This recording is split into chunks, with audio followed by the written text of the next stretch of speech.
Another chapter closes in the Battle of Wagner's Point. I'm Pat Warren, and here's what people are talking about tonight.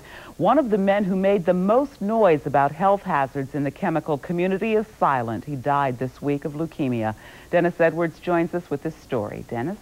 Pat, John Regiec didn't expect to live long enough to walk out of Wagner's Point, but he wanted others to be able to do the same thing. He wanted them to be able to go about their business and live well. Tonight, he left a legacy for all to remember.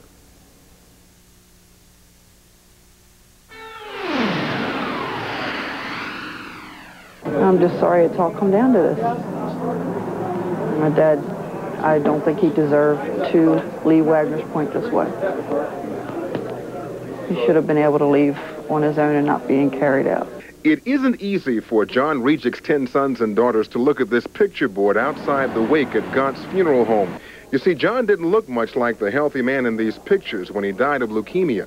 Well, he's often talked about people in Wagner's Point passing away, most of them of cancer, some sort of cancer. And in his mind, there was no doubt in his mind that his illness was caused by the chemical company. Regiec lived and worked most of his 79 years in Wagner's Point.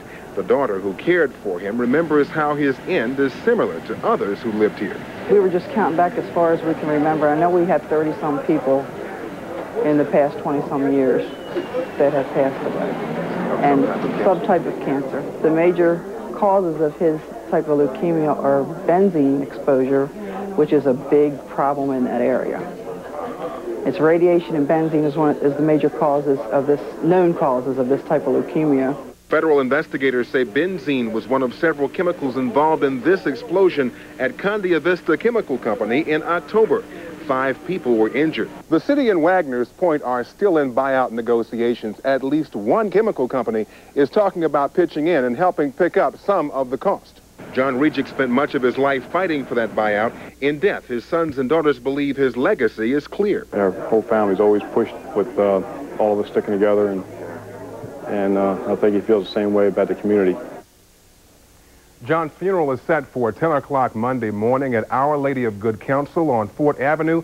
Burial follows at Holy Cross Cemetery. Pat? Well, Dennis, how do his children feel about a settlement in the case? They aren't happy with current negotiations, but they're hoping a fair settlement can be reached soon. Pat? Thank you, Dennis. Again, the funeral set for 10 o'clock Monday morning at Our Lady of Good Counsel.